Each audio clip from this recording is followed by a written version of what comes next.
Yesterday, Alabama started its class of 2026. Yep. First recruit for Kalen DeBoer and the next class to come to Alabama. We're going to talk about Jamarrion Gordon and what he means to the program as the first guy that says, roll tide, I'm in. Bama trying to lock in some big commitments. Michael Carroll down the 4 schools, the big offensive lineman out of Pennsylvania. And how about Jordon Davison out of California? You've ever heard of Matter Day? Well, guess what? Another guy coming to Tuscaloosa, one of the nation's best backs. We've talked about him before. We're going to give you an update there. And if you're trying to play football and you're a little guy, hey, there's a really good football camp that you need to check out. All that and more right here on the Bama Tailgate YouTube channel. Like and subscribe. Give us a thumbs up. That's a way of saying roll tide. And let's talk some Alabama, everyone. Hey, great to have you here. Let's get this thing started. Got Big Elmo on the other side. Well, he's kind of right there.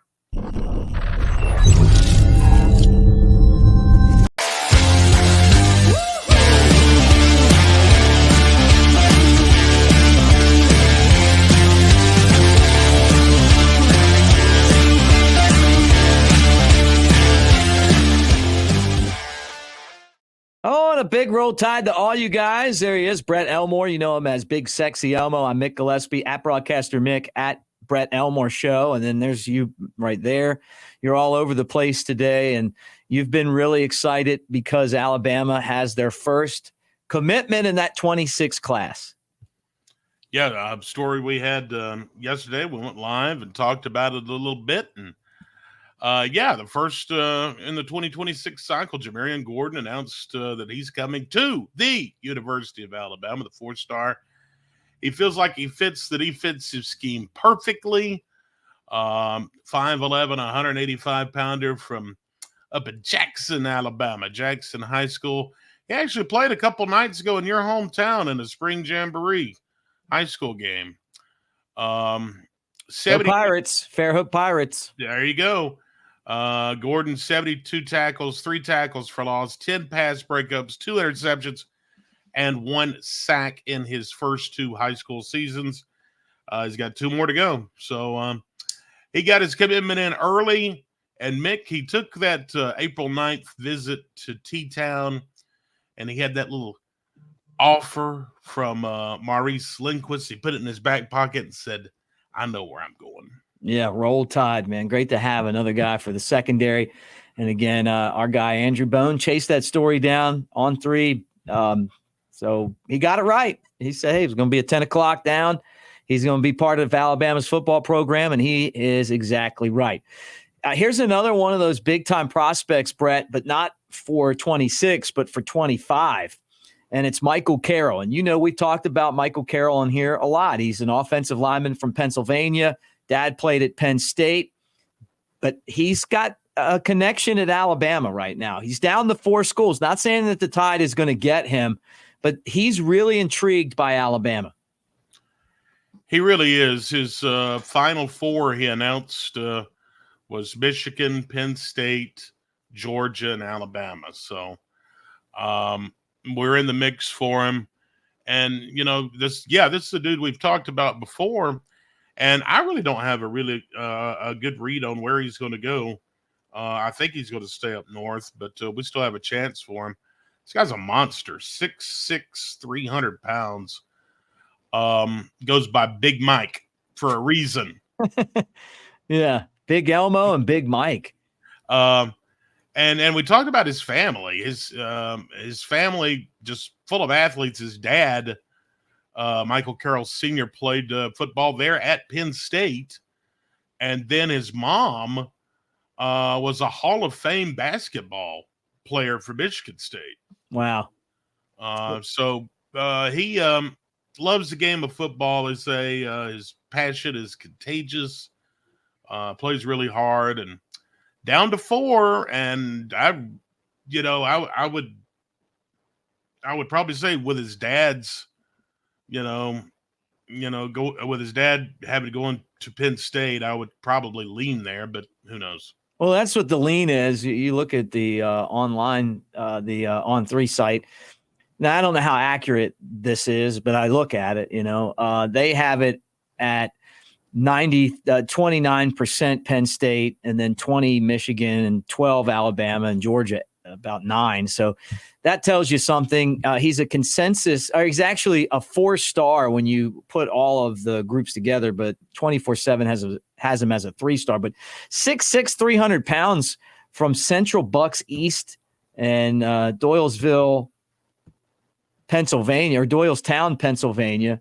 So we'll see what happens. I mean, yeah, you would think that the guy's going to end up at Penn State because, I mean, if, Dad played there, you figure he probably went to games there. But I think that parents of athletes also feel like you got to go with the place that you feel best. And also, it's easy to get out of these deals now. I mean, you can just say, I don't like it and leave. But the fact that he's keeping Alabama in the mix tells you that there's something going on. Plus, you would want to play for Coach Cap. I mean, the fire and the energy that he brings to the table, the fact that Caden Proctor saw what was going on and he's like, I got to get back there. I should have never left.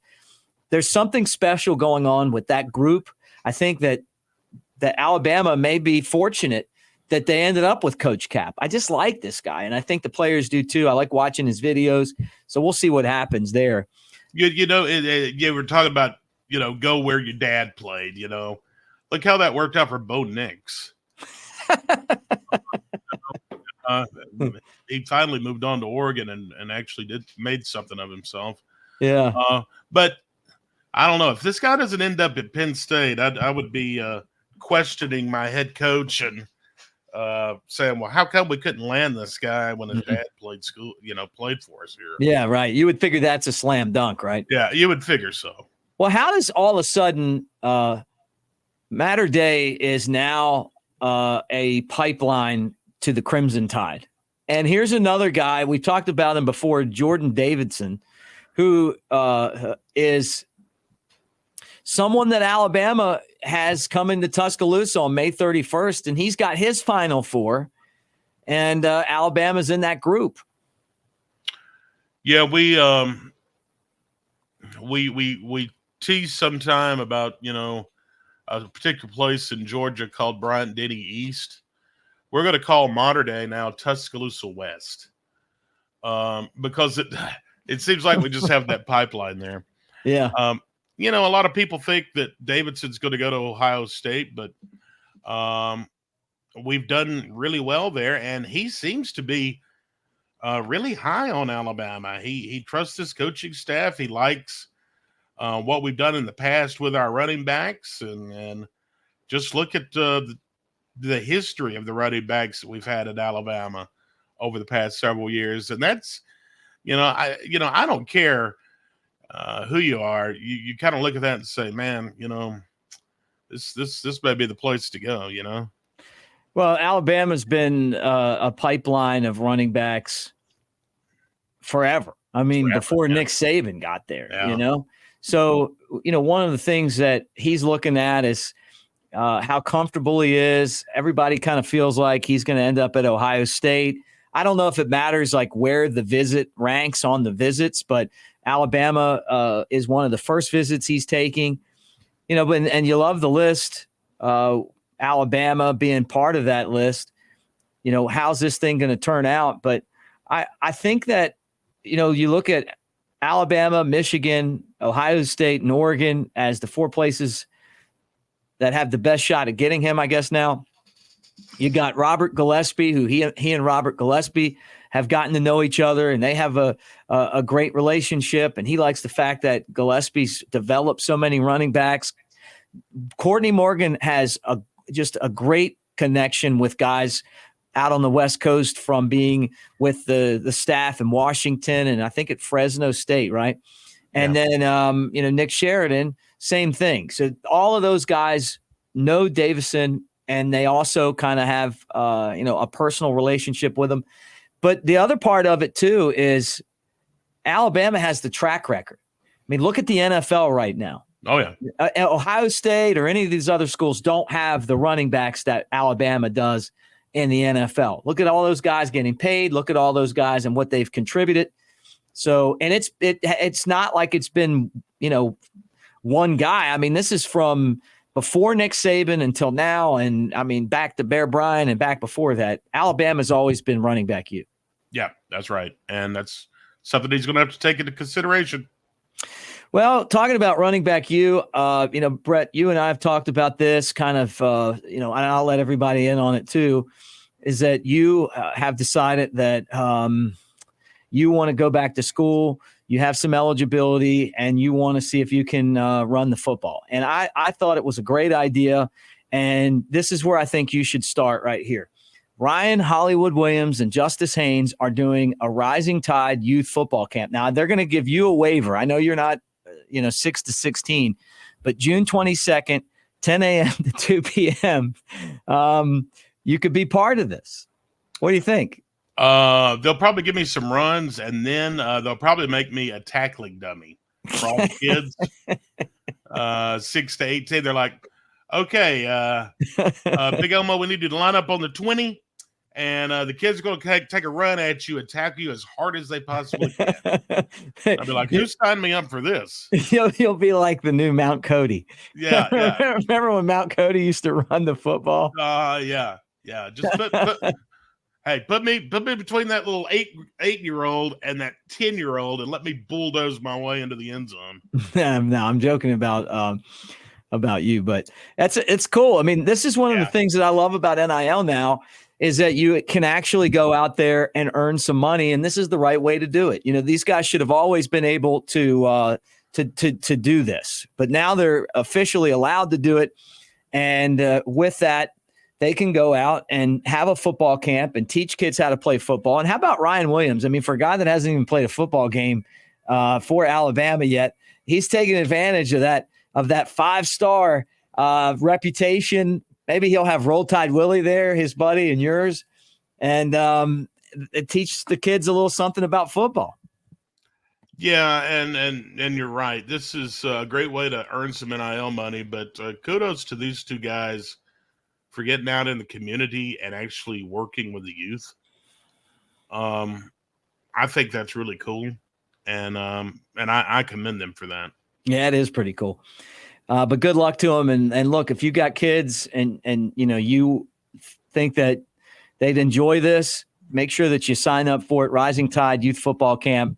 That's June 22nd, and it supports some really good guys taking their time out to teach football. And man, how cool would that be to hang out with two of the rising stars for Alabama? Two guys that have extreme talent. Be a lot of fun. Bring the autograph book too, right? When you get done, when you get done watching Big Elmo do the Mount Cody, sign some autographs. All right, I've already got my Sharpie. Let's talk about this day in history. What do you got for me? Today is the 19th day of May. It is Pete Townshend's birthday, rock star from The Who, 79 today. Where do you rank The Who? I know they're really good, but I think they're overrated some. You'll hear people and they'll tell you like The Who are one of the great, like the top 10 rock bands. I don't have them up that high. Now I think they're good, but I don't have them up that high. Top 10? I mean, they're not up there with the Stones. They're not up there with the Allman Brothers, with Skinner. They're not up there with the Beatles. I mean, they're just not. I don't know. The Eagles are better than them. I don't know. You think that I would consider him a top 10. Whoa. Totally disagree. But Pete, it is his birthday. So give him a little love. It's Phil Rudd's birthday today. Know who Phil Rudd is? No. He's a drummer. You know for who? No. AC/DC. Oh. It's a long way to the top if you want to rock and roll. Yeah, it is. People need to know that. Everybody thinks they can just jump into this stuff and do it, and it's a long way to the top if you want to rock and roll. That band is crazy, and that band's crazy. I mean, like their second singer was better than their first singer, right? Angus is he's got the best like rock voice. Yeah, I mean, you talk about like a kind of like a hard rock edge. Man, nothing like when Chipper Jones used to come out and they'd play that AC/DC. They're like, and then that song, you and I both love that song. They have a million great songs. Yeah. Let's see. James Hoffa is 83. Of course, he's the son of the legendary Teamsters head Jimmy Hoffa. Yeah, no one knows what happened to Jimmy except the mob. What's James do? He's a lawyer and Teamster union leader. Oh, yeah. A lot quieter than Dad. Yeah, a little quieter. Yeah, a little quieter. Did you see where Nick Saban had to tell the Teamsters to stop using his quote for their video in Tuscaloosa? The unionize. The union vote got shut down. They lost that vote. Well, I mean, I didn't even know that, but I just saw where he you know how intense he gets. Can you imagine him screaming? Where's Josh to scream at? I guess he doesn't get to scream at Josh anymore. He's got to find a new target. Right? Yeah. That ain't mine, Coach. I only do football. I don't do politics. Michael Che is 41 today of SNL fame. Well, yeah, he does the news. Yeah. Yeah. Who's your favorite news guy? I'm going to tell you mine right now was, what's the guy that used to run around with Artie Lang all the time? He just passed away a couple years ago. Anyway, I liked all those guys, though. Weekend Update. Yeah, Weekend Update. Yeah, it's a great SNL segment. Sam Smith is 32 today, singer-songwriter. If you're looking for something to celebrate today, not a whole lot going on. It is National Devil's Food Cake Day. You like Devil's Food Cake? Norm Macdonald is the answer. Norm Macdonald. Favorite. There you go. Favorite Norm Macdonald. Yeah. Norm was awesome. And then he came back as a guest after they fired him. And, he did the opening monologue and he gutted them. Yeah. Yeah. Did you see that? He was funny. He was good. So hilarious. All right. And then you asked me, what did you ask me after that? Angel Food Cake? No, Devil's Food Cake, the opposite of Angel's Food Cake. Yeah. I'm hot and cold on it, whatever. Yeah, I can take it or leave it. Today is National Hepatitis Testing Day. Thanks for sharing. If anybody wants to celebrate, don't shoot the messenger. And today is also Rural Life Day. Well, that's something that you guys can celebrate in Walker County, right? Yeah, that's right. And World Baking Day. All right. So all of you in Townley and Barry. Yeah. Townley and Barry. Dora. Bug Tussle, Cold Springs, that area. Yep. Cordova. Yeah. Some people call it Cordova. All my Walker County stops. Just shout out to you guys. On this date, 1884, the first Ringling Brothers Circus was performed. Man, I went to the Ringling Brothers Circus and loved it as a kid. I think it went out of business or something, didn't it? But maybe it didn't. I don't know. One of the circuses did. But when the circus would come to town and we would go, it was always just so cool, man. Like watching somebody ride a bike inside of like some kind of metal contraption, and then the trapeze artists, and I love the little people and the strong man, and I I'm a circus guy, man. I would love to have, in a different time, Brett, before the way that things are now, to be the carnival circus barker, like wear the hat and step right up. Here we go. We got the ringmaster. I don't know if I'd want to be too close to the Lions after what happened to Siegfried and Roy, though. Yeah. I always saw you as the guy being shot out of the cannon. That's you, man. That is not me. I'm too scared to do that. No, what would happen is I would climb down into the cannon, and then all of a sudden you'd see just this big cloud of dust, and I got stuck in the cannon. The one I went to, a clown climbed into it, and then must have climbed out because they shot a dummy, and then another clown was at the trampoline like he got shot out of the cannon, with all the dirt. It was pretty funny. Then they had the car, the clown car. The clown car and all that. Yeah, I love the circus. Love the circus.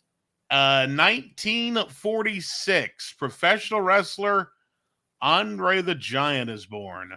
I tell you, man, I loved Andre the Giant. I had the Andre the Giant wrestling rubber guy when I was a kid. Came in the same pack as Hulk Hogan. Yeah. And then I got the same Christmas, I got the Iron Sheik and Nikolai Volkov and the Ring, and they would fight all the time. Andre was really fascinating to me then.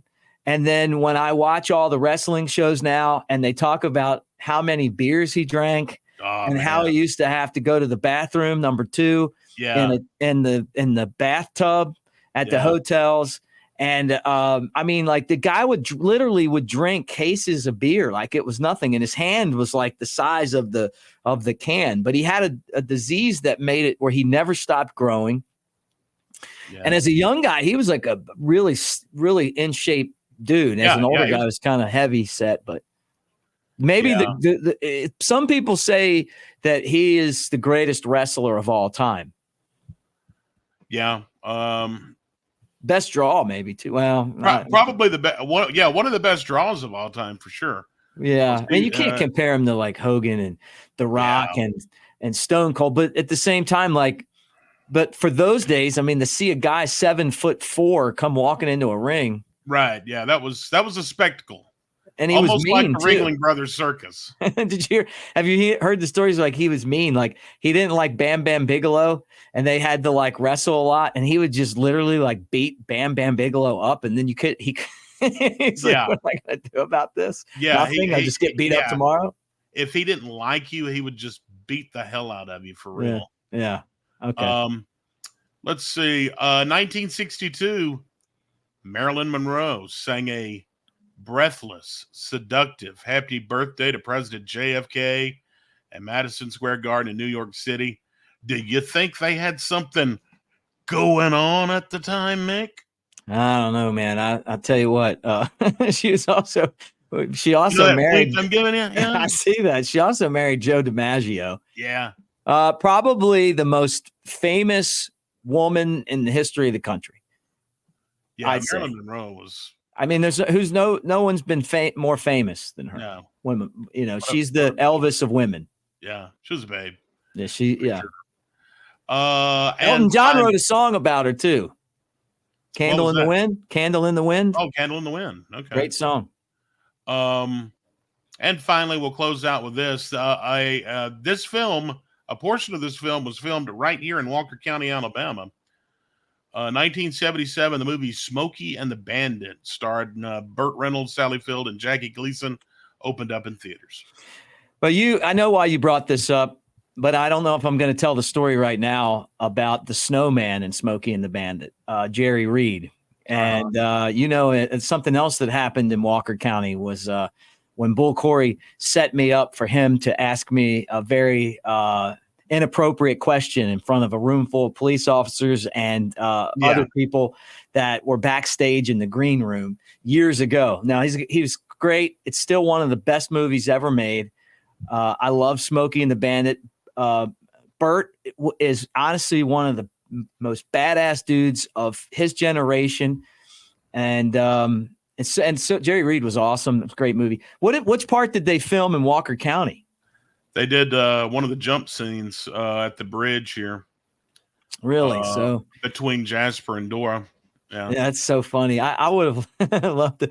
And if I would have thought about it, I would have. I've got some pictures of that that I would have shared. But anyway, forgot about that. Yeah, he mentioned our friend Bull Corey today. Would have been his birthday, so I remember him today. Yeah, love Bull. Bull was like my big brother.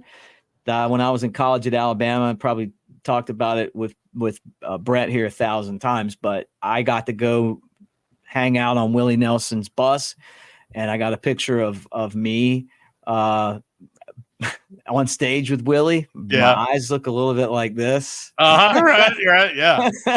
I met Merle Haggard, Marshall Tucker Band. Really learned an appreciation for outlaw country music. My dad liked it. It really honestly wasn't my thing growing up, but then that whole experience being, the marketing guy for Skull and Copenhagen and being there for all those events and then getting picked on by Bull for years.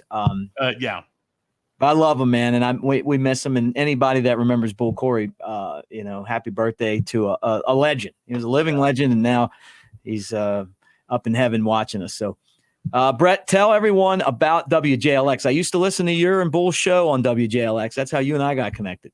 Yeah. WJLX1015.com. Of course, you can stream it on all major apps. It'll be on Monday through Friday, 6 till 10. Look forward to seeing y'all there. They call him Big Sexy. Coming at you from the Walker County. Jasper is his hometown. He's known for giving free rundowns. Oh, Big Sexy. Throwing out those Alabama thoughts. Sneaking out your mom's window without getting caught. Nick gives you the XPs, but Big Elmo is here to please. Big Sexy Elmo on the Bama Tailgate Show.